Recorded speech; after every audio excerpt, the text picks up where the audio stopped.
यदायुः स्वस्ति न इन्द्रो वृद्धश्रवाः स्वस्ति नः पूषा विश्ववेदाः स्वस्ति नस्तार्क्ष्यो अरिष्ठनेमिः स्वस्ति नो बृहस्पतिर्दधातु। ओम शांति शांति शांति।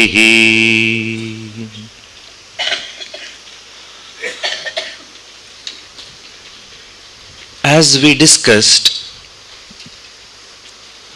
a person is usually involved only with the unreal, because the person doesn't have any sense of what is real. Thus, unreal itself is taken as the real. That itself is taken as the real, because there is no other perspective at all. The entire world is looked at only through the lens of me and mine. Me and mine. Nothing else. That's the only perspective the person has. A person, a father, is to go for an annual day program of a child. The mother has been taking the child for the practice. The child is now acting in a particular drama. The mother said, you have to come for the annual day at least. You have missed coming for his practices. So you come for the annual day. So, and you record the whole drama that the child is acting in. So the father, am I audible? So the father goes now to the school and he keeps the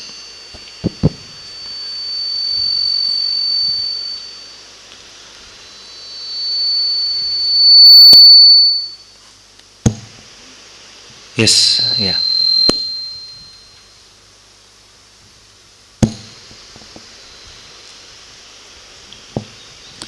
The father is now shooting, recording, decrease the gain a bit and master can be increased, so the noise will go.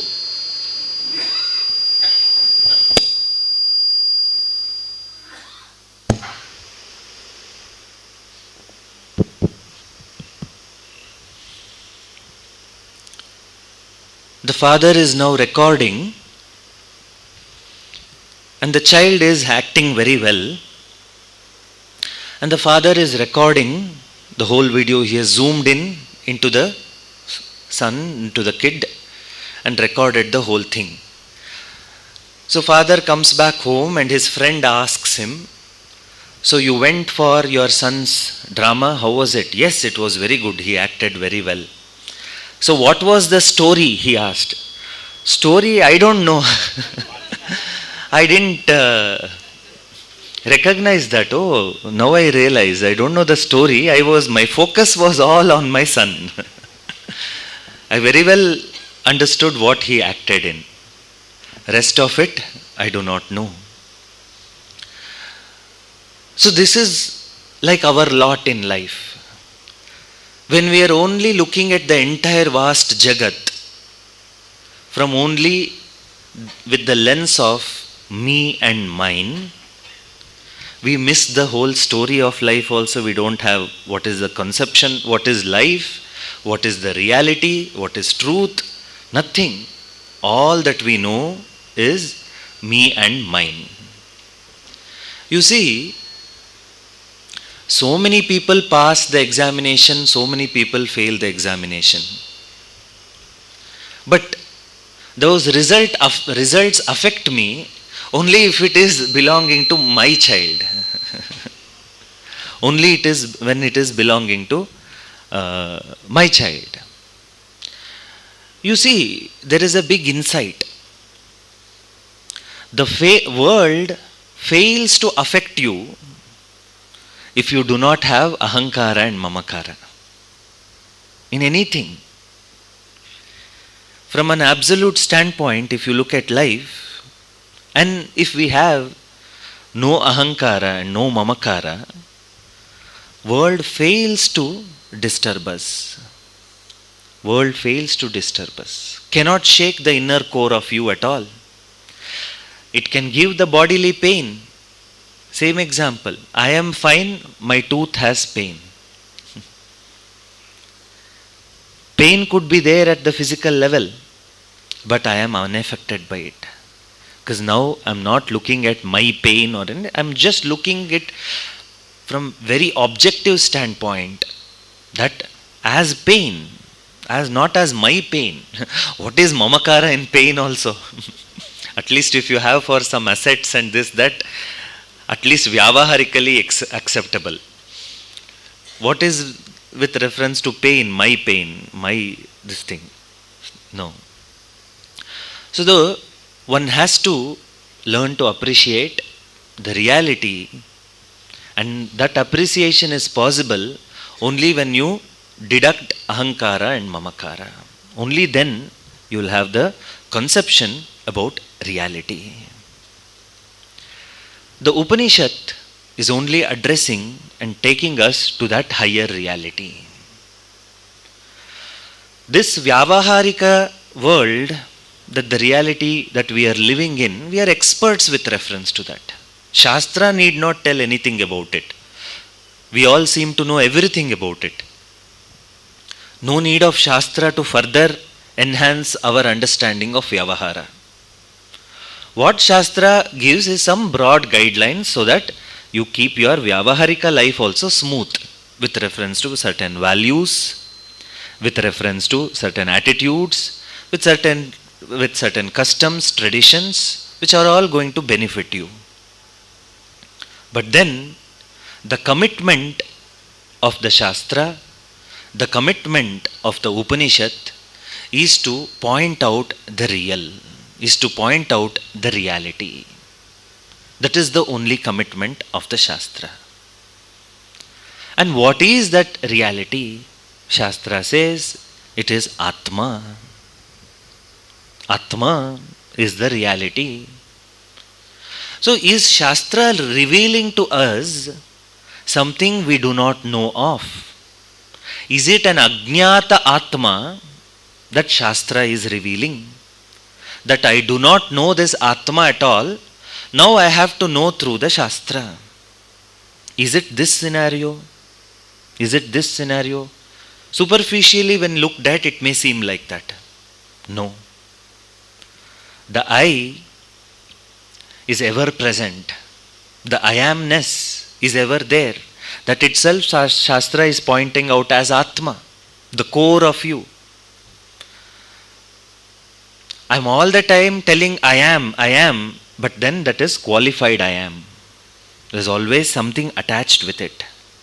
Shastra, the role of Shastra is to negate all that you are holding on to and thus make you recognize that Atma Chaitanya which is ever present. That Atma Chaitanya which is ever present. And it is not like it is totally unknown to you. It is not that it is totally unknown to you. You know it partially. You know it partially. But never paying attention to it. That's why Upanishad now wants us to recognize this Atma Chaitanya, Atma Vastu, which is ever present. So Upanishad is dedicating, the Rishi is dedicating a mantra for it. Tadeva Nishkalam Brahma Nirvikalpam Niranjanam Tad Brahmamiti Jnatva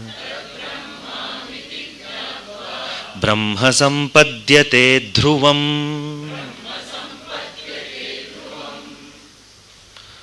Now, how do I recognize the Atma Vastu? Upanishad is telling Tadeva Brahma. What is that? Brahma. That which is Nishkalam. That which is Nishkalam. Kala means part. Kala can also mean form.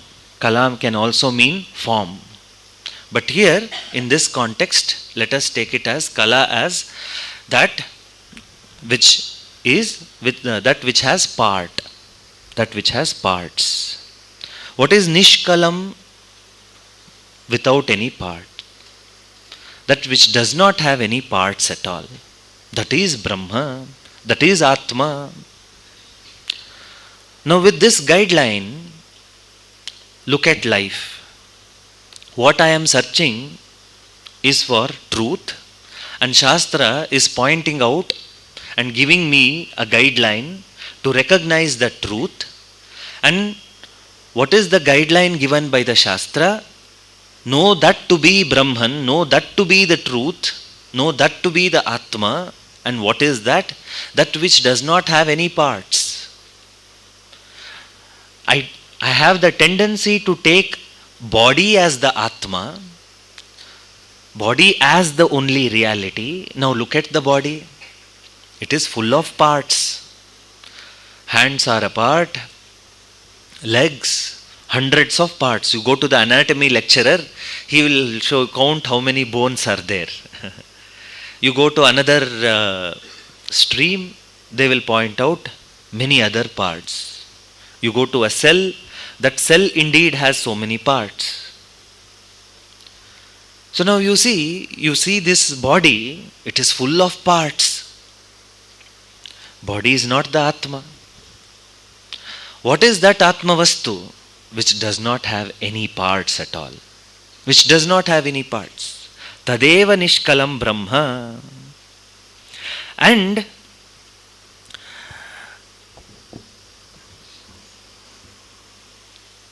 what is that Brahma? Upanishad is giving another word, another pointer. Nirvikalpam. Vikalpa means change. Vikalpa means change or differences. That is Brahman, that is Atma Vastu, which does not change. That is the Atma Vastu. Now you see, the body is constantly changing. All the time changing. As even we sit here, some cells are dead and new cells are born. As even we are going through this 7 days camp, so much changes have happened in the body. As even we go through life experiences, the body is constantly changing. What I am searching for is changelessness. But I am holding on to the body and always being disappointed with every grey hair, with every change in the body.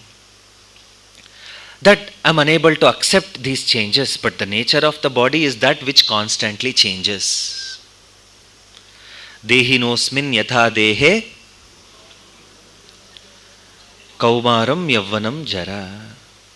So in all these three avasthas, body is constantly changing. Body is constantly changing. See, knowingly or unknowingly, what gives us total comfort is only the real, is only the changeless. What we are seeking is only real and that changeless, knowingly or unknowingly. But we are not searching for it in the right places, in the right way. Through, in and through the body identification, what we are looking for is only changelessness. And we are searching that in the body, that which constantly changes. The way one day it is, the second day it is not there. And you will experience that after 60 years. So, body is not the Atma. Another way Upanishad is pointing out to us is that That reality that is you are looking for is not the body. Swamiji, how about prana? Nishkalam, nirvikalpam. Now apply these words, apply these definitions for prana. It is also constantly changing. And its functioning are different. It has parts. And it is also changing all the time. So thus, prana also not the reality. Then what about mind? Chanchalam. You can notice the changes very well. Body, sometimes the changes, you have to look at all the photographs from first birthday till Sashtabda Purti. Then you will know the changes. But with reference to mind, one can very easily appreciate the mind which is constantly changing. And harasahasa we are doing in order to keep the mind steady. And we think that if the mind is constantly grazing and eating objects, the mind is going to be steady. We are using that logic, but the mind is never steady. We go for a vacation, 2 days after that we are restless. We are waiting when to come back. When do we come back home? Arey, you went there to escape your home. You went there to escape your home. You went to US to escape your home. There you are looking for Tair Sadam, Podi and Nallennai. What is this? You went there to experience changes. But it is the changeless which gives you comfort. The Tair Sadam, Idli, Sambar. Constant, what has been relatively constant only gives you comfort. But you are enchanted that you want changes. But then we forget to recognize this point. In and through all our transactions, we are only looking for changelessness, but then we don't know how to discover that. So we are just simply one after the other, we are engaged with different things, all the time different things. So the mind which is full of parts, mano, buddhi, ahankara, chitta. It has parts and it is never in one place. It is constantly changing. So mind is not the Atma. And Upanishad is giving another definition. Niranjanam, that which is pure, that which is totally pure. Anjana means impurity. Niranjana means that which is pure. Now you observe the body.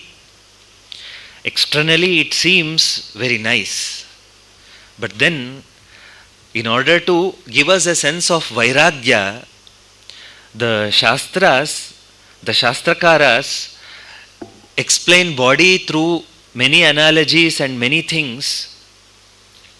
They tell that this body is like a plastic bag, it's like a leather bag. The external covering seems very nice, the skin, the external covering. But what is inside is just blood, sweat, urine and fecal matter. That is the body, nothing else. So, is it Niranjana? Is the body Niranjana without any impurity? No, it is full of impurities. You do not take bath for one day, we will know what all impurities is there in the body. What all impurities is there in the body. So, in order to give us that sense of vairagya, the Shastrakaras give another analogy. I think it is also coming from Naishkarmya Siddhi. When the person is alive, that person is holding on and identifying with so many people as mine, mine, mine. This wife is mine, this husband is mine, the children are mine, the friends are mine, these possessions are mine, etc. Suppose this person was to die and collapse in a forest, and the 4 dogs are going to come and now fight that this limb is mine, this limb is mine, this leg is mine, that leg is mine. Little harsh picture, but then that's the reality. That's the reality of life. So, body, mind, now you apply this to the mind, Niranjanam.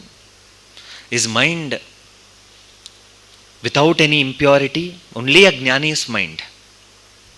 Until then, the mind is full of impurities. Raga, Dvesha, Mada, Lobha, Matsarya, all of it, all the time. And those vasanas, those impurities determine every action of ours. We think that we are having free will, we are having full of free will, and we are going somewhere and choosing something. You go into a mall and you thought that you have selected because you are using the will and selected something, but no, your will is captured by ragadveshas. Your will is captured by ragadveshas. I'll give you an example. You went to a supermarket. Into the supermarket cart, you picked up Pierce soap, Surf Excel, and you put it there. There are 100 soaps there. Why did you choose Pierce? There were hundreds of washing powders. Why did your hand go towards Surf Excel? Because you saw the advertisement. Already an impression is created. A raga is generated there because of the advertisement. Okay, I want this. It seems nice. You're enchanted. You thought that you have exercised your choice by going and picking it. No. Your choice was already predetermined the moment you saw the advertisement. And it was etched in your mind. So, the mind is also with impurity. The intellect, the buddhi, that also sometimes is clouded. That also sometimes has smokiness. If ego is too much, and the same intellect, the blessed intellect, is used to destroy somebody else. The same intellect discovered E is equal to mc square, and another intellect used the application of it and created atom bomb, and another intellect used the same knowledge in order to destroy lakhs of people. So, intellect also is not without any, it's not like pure. All these definition, Nishkalam, Nirvikalpam, Niranjanam, if we apply there, no, it doesn't stand. Now, you searched and look outside the world. Look outside. Do you find anything to which you can apply these definitions? Do you find Spatikalingam, pure, no doubt, but with parts? Take any object in the world. None of these descriptions fit those objects. People, no, it doesn't fit. Objects, it doesn't fit. Animals, plants, nowhere it fits. Now, but through this, an entire drishya prapancha is covered. You are the knower, and what comes in front of you is all known. So entire drishya prapancha, whatever is known, starting with body, mind, sense organs, prana, and the entire outside world, where can you apply this definition? Nowhere. Nowhere it fits in. But then, now Shastra is asking us through this mantra to now inquire into the knower. What is the nature, true nature of the knower? What is this I, which I am ever present as the Sakshi? Let me look into it, this I amness, that I am, that I am, and then identified with the intellect, I become a knower. But then, even examine this even more fundamentally. Before even you start knowing anything, that you are is very evident to you. You are, and you are ever present in all the three avasthas. Let us look into this I amness. Does it have a shape? Does it have any shape, this I amness? No. Associated with the body has a shape. Does it have any weight? Associated with the body has the weight. But I amness as such, does it have anything? No. No color, no form, nishkalam, nirvikalpam, any parts in it, in this I amness, that you are, and you are ever present, and you are aware of that. In this awareness, are there any parts and divisions? No, no divisions. Any anjana here? Any impurity here? As such, that which does not have any form, that which does not have any shape, that which does not have any parts. Is there any impurity here? No impurity at all. No impurity at all. And what is the definition, or what is your understanding?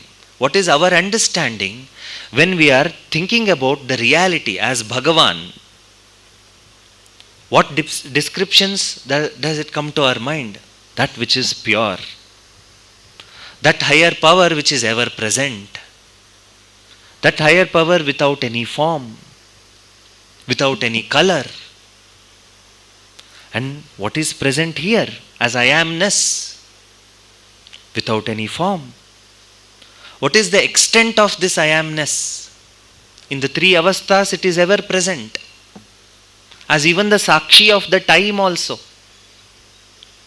That you are the witness of even the passing time. You put that, this thing comes, no, what is it called, time counter or something. There will be sand grains on one side, hourglass. So you put it and keep watching it, or even the clock, or just keep looking at the sky from sunrise to sunset. You are even the witness of the time. You are even the witness of the space. Without any parts, without any color. Witness of all colors, thus colorless. Witness of all shapes, thus shapeless. So, such is my true nature, and Upanishad is revealing this. Tad Brahma ahamiti jnatva. Tad Brahma ahamiti jnatva. Brahma sampadyate dhruvam. By understanding that this reality, this Brahma Vastu which is ever present as I amness, without any parts, without any anjana, without any impurity, may you recognize this to be yourself, your true nature, as Brahma. Now you see, where is conceptual Brahman and where is Upanishadic Brahman? Don't make, this is not, the I am you, that you are ever present is not a concept. Is it conceptual or real? Is it conceptual or real? You are here. You know it. You are ever present. It is self-evident to you. There is no apeksha of any other pramana. To know anything else, you have the apeksha of the pramana. You want to know the fan, you have the dependency on your eyes. You want to hear the sound, you want to know the sounds, you have the dependency of the ears. Now, to recognize yourself that you are ever present, do you have any apeksha of any pramana? No. But you are present But there is ajnanam, there's a mistake which has happened where you are associating this I amness with the body, with the mind. In order to take out the mistake, you need the Shastra Pramana, which is now pointing out Tadeva Nishkalam Brahma Nirvikalpam Niranjanam. Until then, suppose this was the first time you were listening to this Upanishadic Vakya, this insight. Until now, all our understanding was that I am the body itself. Or even people who have been exposed to Vedanta. So many good people here have been studying Vedanta from our acharyas for 20 years, 15 years and all of that. But even for you, before you went to the first class from Pujya Swamiji or Paramarthananji, anywhere, what was your understanding? What was our understanding? That this body itself is everything. We did not have any other perspective. And now, Shastra is telling, Tad Brahma ahamasmiti jnatva Brahma sampadhyate dhruvam. This seeker, this mumukshu, this jignasu is definitely going to gain Brahman. For sure. Dhruvam. Certainly, the person is going to gain Brahman. Gaining Brahman means what? Gaining Brahman in understanding. Brahman was never lost. You were never lost. You are ever present.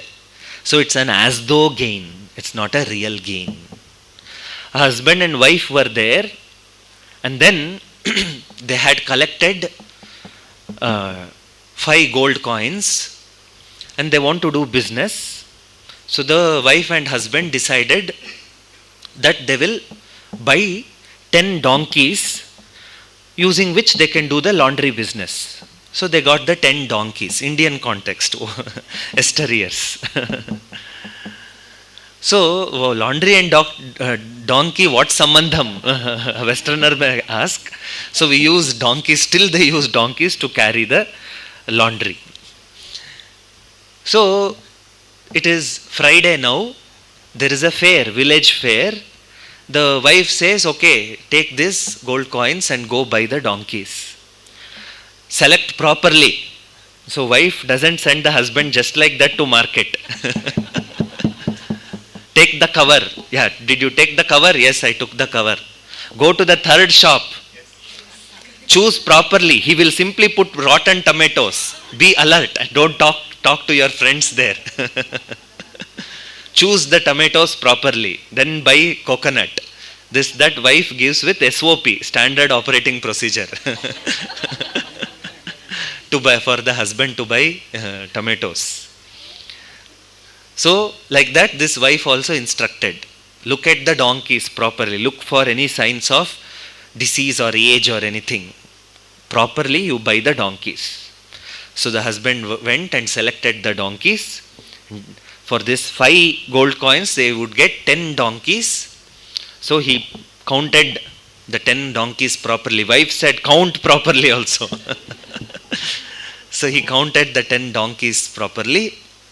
And then he was walking and he thought, Arey, village is another 2 hours. Let me sit on a donkey and come. So he came and he announced his entry to the wife. Oh wife, dear wife, come, I have got the donkeys. And he said, come on, I have got all the donkeys. The wife said, have you counted properly? The husband got a doubt now. So he counts. Arey, 1, 2, 3, 4, 5, 6, 7. Arey, only 9 donkeys are there. My God, I have missed one. So he said, no, they gave only 9 donkeys for 5 gold coins. I see only 9 donkeys. The wife said, I don't see 9 donkeys, I see 11 donkeys. I see 11 donkeys here. So the 11th donkey came down the 10th donkey. Now again counted. So 10 donkeys are there now. So he said, okay, 10 donkeys are there. Now is this 10th donkey again or that which was already present? That which was already present, there was a mistake. You corrected the mistake, and then what was ever present is now revealed to you. Atmavastu is ever present, we miss everything. All the time we miss it. You are only focused on an object. The object. But the object, underlying this object, there is existence. Sat. We never count that.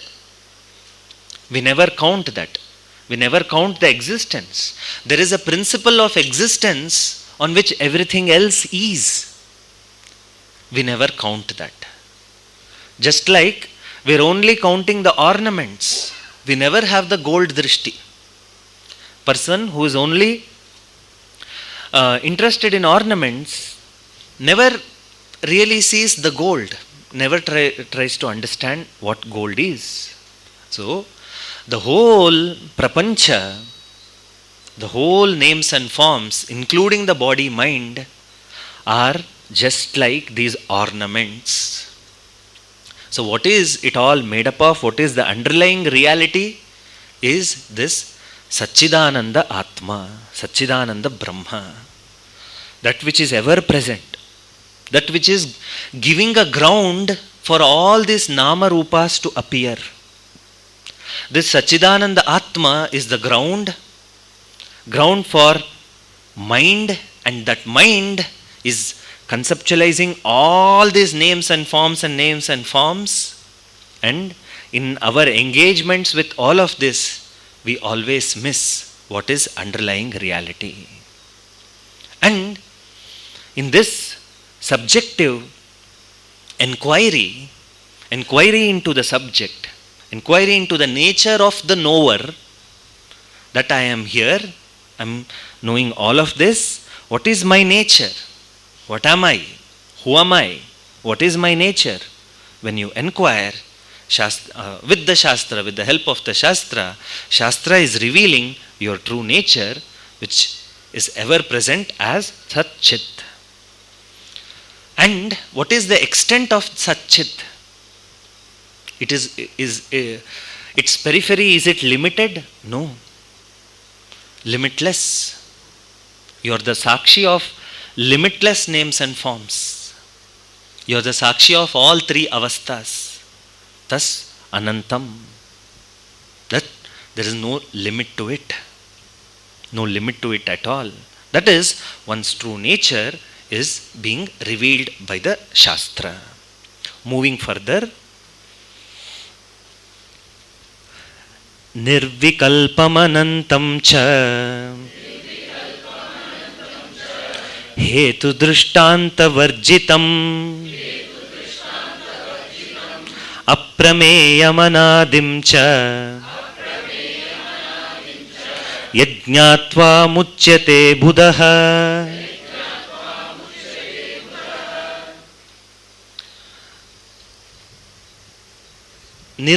Again, the Upanishad is further giving us pointers to recognize the Atma, and it is also at the end telling that how does one become free? How does one become free? By truly understanding, appreciating and assimilating one's own true nature. By abiding in one's own true nature. So, knowing this alone, you are going to be free. Why? Why so? Now, you use your yukti and anubhava. You have been knowing so many other things in life. Has it given you freedom? Has it given you freedom? It only takes you from one topic to another, one thing to another. You go on knowing one after the other. There is no end to it. And especially today, there is so much information at our devices. It is said that in the Bill Clinton's time, US President's time, all the information of the world available for his morning meeting, more than double of that information is available on our mobile screens. What are we going to do with all the information? We think that more the information, more knowledge and more understanding and more the thing. Where is that? Where is peace of mind? Where is freedom in spite of so much of knowledge of all other things? You go on knowing one after the other. Go on knowing one after the other. Has it given freedom to you? No. Sometimes it's like that. Sometimes in modern day, how you feel is that it's better not to know anything about the world, not to switch on that news channels, so that we are free. Because all that is bombarded is only the negative news of not only our state, all other states and all other countries of all regions. So ignorance is bliss in this case, but not in reality. The real ignorance is the source of all problems, not the source of bliss. But you kept on knowing one after the other, it never bestows freedom on you. Never bestows freedom. You're only bound more and more you're bound. You see, this is how this example has to be understood in the right way. We are not advocating you not to know things about the world. See, the more you know is more your engagements. More engagements, more ragadvesha. More ragadvesha, more punya papas. So this cycle continues. So to start with, okay? You did not know what the concept of fast food is at all. So they told you, okay, in that area, this third cross, this fast food outlet is opened. You did not know, you were peaceful. You got that information. In the third cross, a new idli shop or whatever. Idli is not good food. Pizza store or what something has opened. Now, that information you got. So for that now engagement. You went in search of it. So now either raga or dvesha develops because of it. So now raga, then more times you frequent. Dvesha, you are in search of something else. So you are simply engaged. You did not know. You seem to be quite peaceful. But then the more you got to know and more is your engagement, more is the raga dvesha. Similarly, with reference to all this social media, Facebook and Instagram, all that we did not even know existed on this earth, we keep on knowing one after the other. And we want to engage. Because that is the nature of Vishaya. It pulls us. And because it pulls us because if that is North Pole, South Pole is here. So we go on in search of that. So thus we are bound. All ordinary knowledge will never give you a sense of completeness. The more you know, only more you feel that you don't know. MBBS? No, not enough. MD? Enough MD? No, FRCS. FRCS? No, some other degree, doctorate is there. So after that, something else. The specialization goes and goes on and on. So Pujya Swamiji used to joke. So I have a pain in the little finger.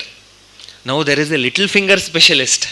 In my days, I could just go into the physician and take treatment. Now there is a little finger specialist to whom I have to go in order to solve my problem, try and solve my problem. But what's the crux of it? Simply having endless knowledge of the world, endless knowledge of Vishayas, objects, situations and people is never going to solve the fundamental problem of incompleteness. Because more you go, more you feel inadequate and incomplete there. People come to Shastra with the same attitude. Here also they feel incomplete all the. I don't know that Upanishad, I don't know this Upanishad. It's okay, you don't know, but you can get to know. Don't have that sense of inadequacy for Shastram. You are getting to know what you are getting to know. There's a vision. My teacher Swami Tattvavidananji often used to say, suppose you want to understand science. Okay? You read the 9th standard biology textbook. You understood how the digestive system works. Isn't it knowledge? It has given you insight. Now, that is enough knowledge to understand the digestive system, how it works. But the specialization of it can go on and on for another 25 years of study with MBBS and all of that. But you do have a working knowledge. You do have a working knowledge of what it is. That itself is enough to make you feel adequate and complete. That's why even a one camp is enough. If you listen to it with the open mind, where you have the working understanding of yourself, of Vedanta.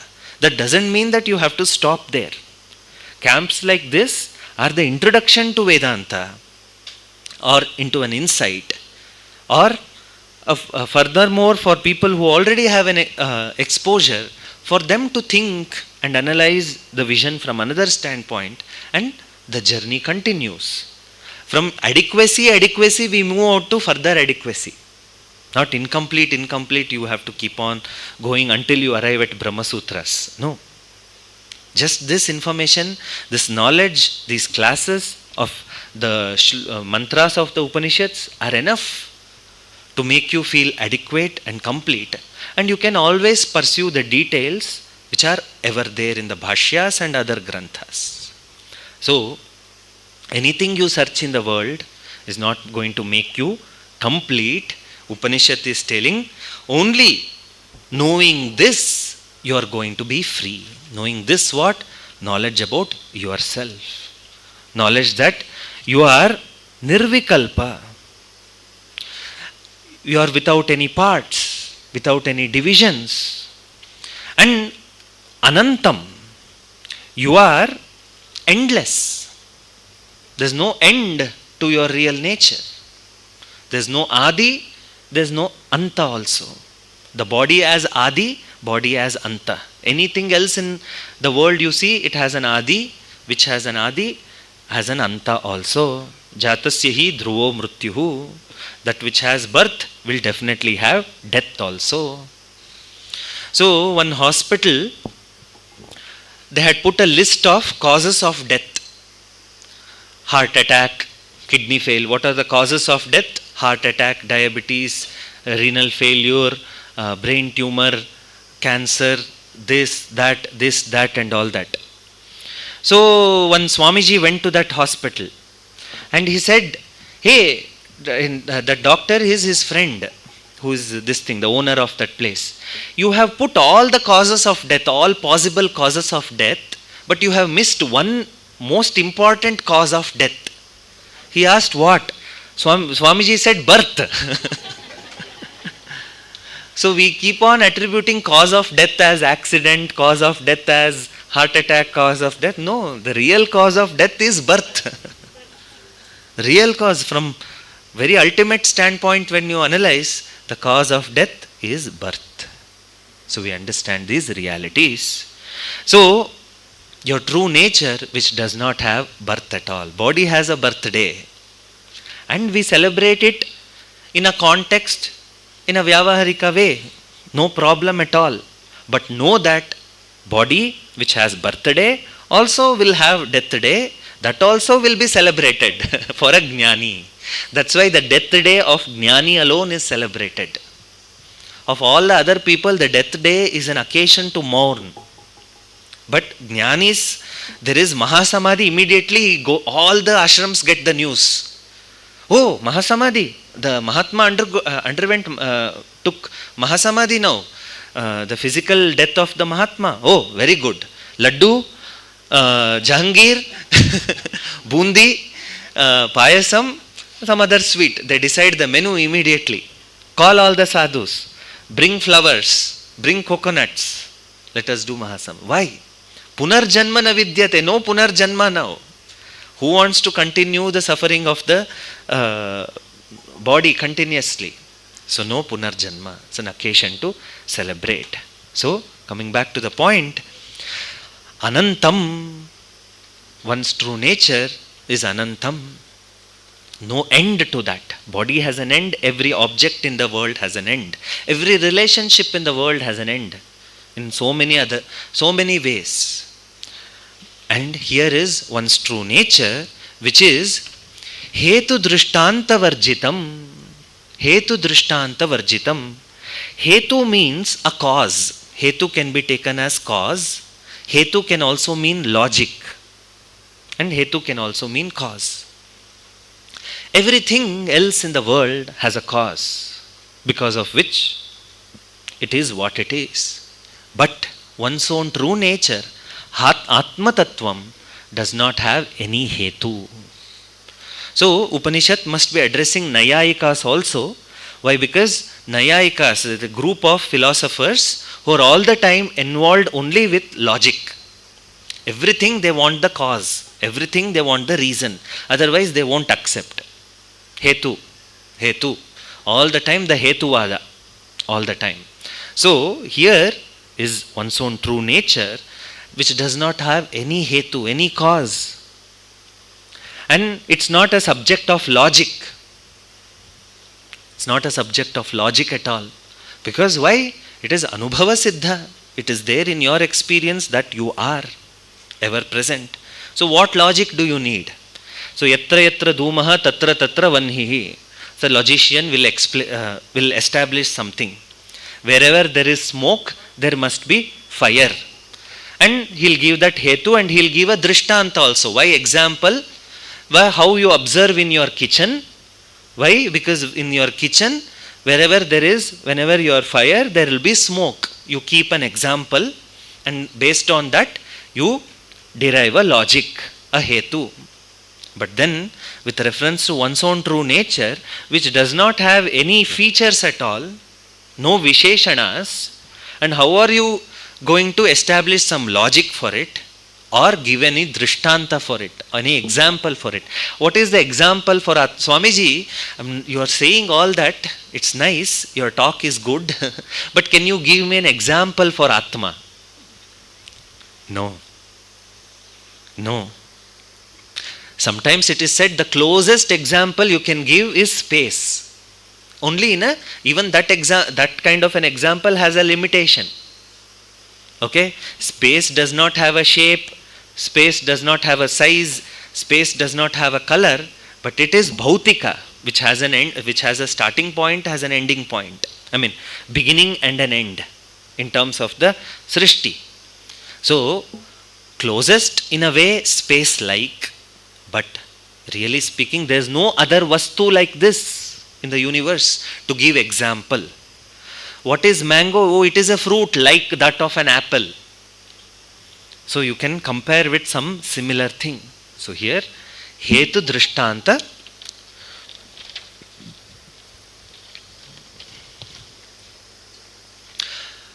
Without any hetu and without any drishtanta. That is one's true nature. Hetu drishtanta varjitam. Aprameyam anadimcha. Aprameya. Mane is to measure. Pramana means, in this context, a measurement. And aprameya means that which cannot be measured. Aprameya, because it does not have a size to measure. It does not have a color to measure. Does not have a taste to measure and assess. Does not have any feature, thus not available for any pramanas to measure. And only Shastra is the pramana to recognize the self-evident Atma, that which we are missing all the time because of Ajnanam. So Shastra, in fact, if you look at all these verses, what is Shastra doing? It is eliminating all the mistakes that we are doing. It is not really revealing some new thing. You took yourself to be the body, it negated it. You keep taking yourself as the mind, it is negating it. You keep attributing birthday, death day, etc. to the body, but then with reference to your true nature, do not have any such things. So Shastra is here negating all our misconceptions, thus revealing the nature of self-evident self that is ever present. Yajñātva muchyate buddhaha. Knowing this, a wise person gets liberated. Knowing what?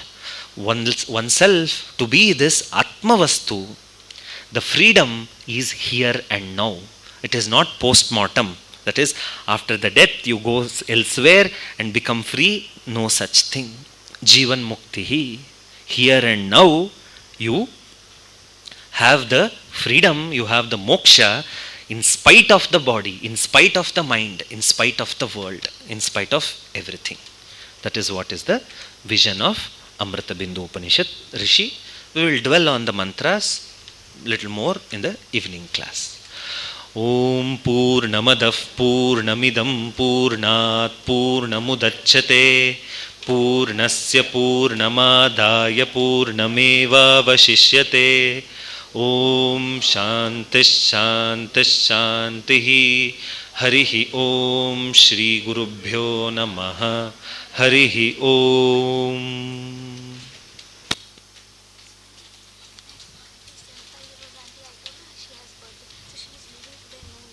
Oh. One of our campers, the body's Janmadinam. So I invite that body